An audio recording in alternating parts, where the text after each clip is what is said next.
Hola chicos, ¿qué tal estáis? Yo soy Obdulia y os doy la bienvenida a mi canal.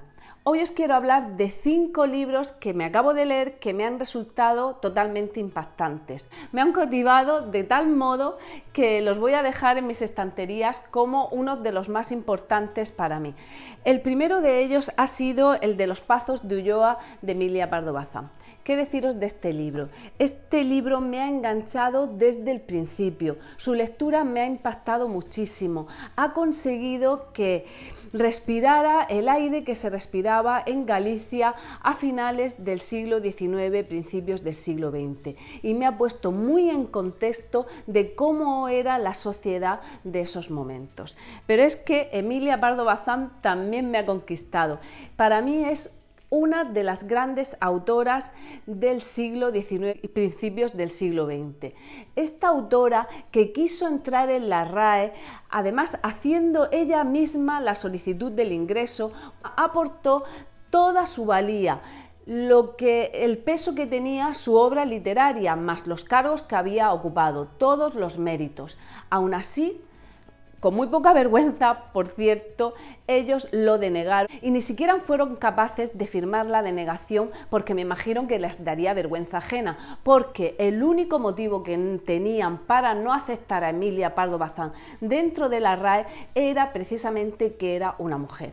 Y claro, siempre aquellas personas que tú consideras peligrosas porque pueden ser mucho mejores que tú, prefieres tenerlas lo más lejos posible. Y esto es lo que hicieron con Emilia Pardo Bazán. Pero bueno, aunque llega muy tarde la rectificación de la RAE, ahora que se acaba de cumplir los 100 años de la muerte de Emilia Pardo Bazán, entonces han reconocido el error y además le han dado un asiento honorífico, el número 47, cuando realmente solamente hay 46 miembros. Pero bueno, por lo menos se ha rectificado. Emilia Pardo Bazán fue una de las grandes, fue feminista, era una mujer súper inteligente, hablaba muchísimos idiomas, desde pequeña había recibido una educación muy esmerada porque sus padres pertenecían a la aristocracia y eran gente pues con posibles, con dinero, diría yo. De manera que cuidaron muchísimo de su educación, viajaron muchísimo con ella, aprovechó muchísimo esta educación y tradujo muchísimos libros, trajo el naturalismo, esta corriente que muy representada en Francia por Zola, la trajo a España y además ella empezó a escribir con este estilo también. Fue una mujer muy liberada, que tuvo muchísimos amantes, que siempre seguía teniendo grandes relaciones de amistad con estos amantes, como fue por ejemplo Benito Pérez Galdós o como fue por ejemplo Blasco Ibáñez, entre otros muchos. Sin embargo, Emilia tenía grandes contradicciones como todos tenemos, y es que pese a tener esta mente tan abierta, era una mujer muy religiosa y también era conservadora. ¿Por qué os recomiendo que os leáis Los Pazos de Ulloa? Bueno, os lo recomiendo a todos, es una lectura tanto para jóvenes como para mayores que no debéis dejar pasar. Yo la acabo de leer y de verdad que siento muchísimo no haberla leído antes, pero bueno, como siempre digo yo, a mí las lecturas me llegan cuando me tienen que llegar, porque seguramente es que sería el momento más adecuado para disfrutarlas. Y así lo he disfrutado muchísimo. He disfrutado muchísimo con este capellán, con Julián, que llega a Los Pazos de Ulloa, recomendado por el tío del marqués de Ulloa. Este marqués, que bueno, luego se descubrirá que realmente ni es marqués ni es nada, heredó la hacienda, pero no heredó el título. El tío del marqués, que se llama el señor del Alaje, recomienda al marqués que acepte a Julián, a este joven capellán que prácticamente se ha criado en su casa, para que le ayude con los trabajos administrativos y también sospechando que en esa casa se necesitaba un orden de tipo moral. De esta manera llega Julián a Los Pazos de Ulloa, a esta gran casa que Emilia la describe como una huronera porque es la típica representación de la decadencia de la aristocracia rural, ya que el marqués, el joven don Pedro, que tan solamente tiene entre 28 y 30 años, se dedica exclusivamente a cazar, a vivir la vida y también está amancebado con la hija de su administrador, de Primitivo. Primitivo es, como lo dice su propio nombre, un hombre muy bruto, que maneja perfectamente la hacienda. Yo creo que hasta en cierto punto maneja al propio marqués, a don Pedro, y su hija Sabel es la que tiene amancebada con el marqués, pues quizás a lo mejor porque piensa que de esta manera algún día pueda llegar a obtener incluso la hacienda. Esta casa es una casa desastre, un desorden total, y Julián piensa que se va a poder poner orden si don Pedro consigue que se case con una mujer de bien. Una lectura súper sencilla, de verdad que os va a atrapar desde la primera página, y yo me la leí pues de una sentada porque estaba deseando saber qué pasaba con esta historia de esta familia. Nada más que os he querido plantear un poco el argumento porque quiero que lo descubráis vosotros, pues como yo la he descubierto. Y el segundo libro que os quiero recomendar es Noches Blancas de Dostoyevski. No sé si habréis leído algo de Dostoyevski, si habéis leído ya Crimen y Castigo o Los hermanos Karamazov, algunas de sus novelas más emblemáticas, pues Noches Blancas os va a encantar también.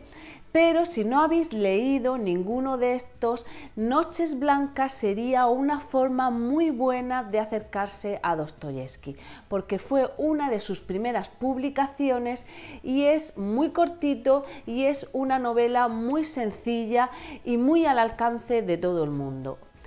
Noches Blancas hace referencia a las noches de verano, que son noches en donde oscurece muy tarde y además amanece muy temprano, con lo cual hay muy pocas horas de oscuridad.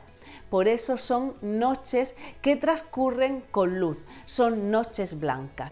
Está hecha en primera persona y es el propio protagonista el que nos va a contar la historia. Una historia además donde lo escucharemos desde el fondo de su corazón, lo que él piensa realmente todo el tiempo. Una curiosidad es que la novela, en vez de estar dividida en capítulos, está dividida en 4 noches y una mañana, que es una manera de contabilizarnos el tiempo y la narración. El protagonista es un chico huérfano que le encanta dedicarse a leer, a escribir y a pasear por San Petersburgo. A quien no conozca San Petersburgo y a los que lo conozcáis, os va a encantar cómo el protagonista va paseando por estas calles. Además, a mí en la primera parte me ha recordado al realismo mágico, porque las calles cobran vida. Él está tan solo que las calles, que los edificios, que los parques, que los muelles de San Petersburgo son su verdadera compañía. Y estas calles incluso parece que le hablan y estos edificios le van a contar al protagonista su historia. Es una historia de soledad y cómo un joven, al conocer a una muchacha por estas calles de San Petersburgo, cuando él se dedicaba a pasear, se imagina que esta va a ser finalmente la mujer de su vida y con la cual va a poder salir de esta soledad. Esta chica es Nastenka. Ambos se van a contar sus historias, las historias de su vida, y como digo, es una narración súper entrañable, muy fácil de leer y que os va a gustar muchísimo. Fue una de las primeras publicaciones, como os he dicho, de Dostoyevski. Se publicó en 1848, cuando él era todavía muy joven. Este autor a mí me ha llamado muchísimo la atención porque es muy peculiar. Me ha hecho pensar en lo que muchas veces pienso, y es que mentes muy atormentadas, mentes además en muchos casos enfermas, sin embargo son capaces de grandes creaciones, y este era el caso de Dostoyevski. Dostoyevski quedó muy joven huérfano. Su padre muere cuando es asesinado por unos campesinos que trabajan sus propiedades. Este hombre parece ser que era muy oscuro y que los maltrataba, al igual que a Dostoyevski parece que también lo maltrató. Su madre, sin embargo, que era muy cariñosa con él y se preocupaba mucho por él, también se muere muy joven. Además, Dostoyevski parece ser que padecía epilepsia y que era capaz de intuir cuándo iba a dar un ataque, y en esos momentos tenía una gran lucidez y una gran expresividad, y dicen que muchas veces se ponía a escribir previamente a estos momentos. Tuvo una vida muy atormentada, muy difícil, tenía adicciones, era jugador, vivió en la pobreza gran parte de su vida, y además tenía una obsesión, y era que como tenía que cambiar muchas veces de vivienda, precisamente me imagino porque tendría que huir de los acreedores y no podría pagar los alquileres, siempre se alquilaba casas, pisos que hacían esquina y que daban a dos calles. Era una de sus obsesiones, y también tenían que tener un campanario muy cercano, pues porque a él se sentía más seguro oyendo así las campanas. La tercera de las novelas que os quiero recomendar es Como agua para chocolate, de Laura Esquivel. Aquí quiero dar las gracias a los suscriptores de México que me la recomendaron muchísimo y me dijeron que me iba a gustar, y efectivamente no os habéis equivocado, me ha encantado. Me ha encantado desde la primera página. Me he metido muy de lleno en la novela, me la he creído totalmente y he sentido la magia que transmite Laura Esquivel en esta novela. Es muy imaginativa. Cuando la protagonista llora, es capaz de formar un río con sus lágrimas que va a caer por las escaleras y que va a ser capaz de inundarlo todo. Y así está lleno de exageraciones, de magia, de imaginación. Es una historia súper entrañable. A mí de verdad me hizo sentir momentos muy felices, muy mágicos, aunque no deja de ser una gran tragedia.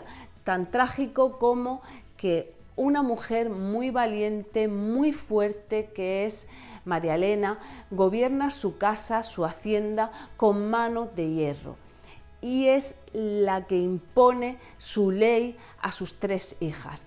Por cierto, me ha recordado mucho o le he visto cierta similitud con La casa de Bernarda Alba de García Lorca, porque es lo mismo, una mujer viuda que maneja a sus hijas y quiere imponer su ley.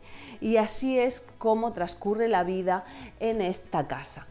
Tiene luego unas peculiaridades y unas cosas muy bonitas, como por ejemplo que al principio de cada capítulo se va a detallar una receta de cocina, porque la protagonista, Tita, es la tercera de las hijas de María Elena.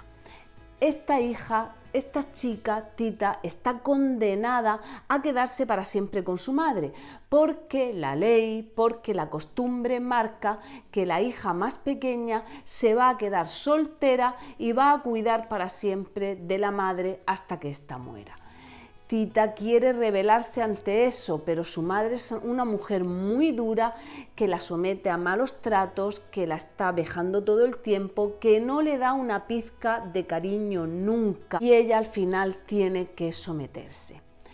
Tanto la somete que incluso Tita, que se enamora de un chico cuando son muy jóvenes, que además se quieren prometer y se quieren casar, es un amor correspondido con Pedro. Su madre, que es una auténtica bruja, hace que Pedro se case con la hermana mayor. Y claro, esto va a ser una auténtica bomba de relojería, que se va a mezclar con la magia que nos va a narrar Laura Esquivel que impera en esta casa, porque Tita tiene poderes mágicos. Aquello que cocina va a tener poderes mágicos. Ella no lo hace a propósito, pero sus comidas van a ser capaces de hacer sentir a quien la come lo que ella misma siente. No os voy a contar nada más, os la recomiendo muchísimo, a mí me ha encantado. Y la cuarta novela que hoy os quiero recomendar y que a mí me ha impactado muchísimo ha sido Estrella distante de Roberto Bolaño. Os tengo que decir que esta novela me la he leído porque me la habéis recomendado vosotros como una de las lecturas más emblemáticas que tenía que leer latinoamericanas, concretamente de Chile, ya que Roberto Bolaño era chileno, aunque sin embargo vivió muchísimo tiempo en España, en Gerona, y ahí además en Barcelona fue donde finalmente murió, que murió muy joven en 2003. Roberto Bolaño tiene una escritura muy experimental que él mismo decía que era un realismo salvaje. No puedo dejar de deciros que en cierto modo también me ha descolocado. Tiene un ritmo muy extraño que en algunos momentos me costaba un poco de trabajo meterme en la lectura porque es como un francotirador, va disparando continuamente frases. De todas formas, me parece muy buena idea comenzar con esta novela, con Estrella distante, como una forma de acercarse a la escritura de Roberto Bolaño, que se ha convertido en uno de los escritores más emblemáticos de la literatura contemporánea. También me aconsejasteis mucho Detectives salvajes. Me alegro mucho de haber empezado a calentar motores con Estrella distante, porque es verdad que si os he dicho que los otros 3 libros que me han encantado son novelas para todo el mundo, considero que estas novelas de Roberto Bolaño no son para todo el mundo, son para aquellos lectores que busquen experimentar y conocer cosas nuevas. Roberto Bolaño estaba muy influenciado por el golpe de Estado que hubo en Chile en 1973 y esta novela también se mete y tiene muchísimas connotaciones muy políticas. Es un autor que me ha llamado muchísimo la atención. Me ha impactado mucho conocer que en el instituto ya decidió que iba a ser escritor y como para él era una pérdida de tiempo, pues profundizar en el conocimiento de cosas que no le iban a solucionar nada, decidió dejarse los estudios y comenzar a leer y a escribir, era su verdadera vocación. Muchas veces aparecía como personaje en sus propias novelas. Así lo hace en Detectives salvajes y así lo hace también en Estrella distante, donde el narrador es su alter ego y se trata de Arturo Belano. Belano, cuando es joven en Chile, un grupo de adolescentes jóvenes que quieren ser poetas acuden a diferentes talleres.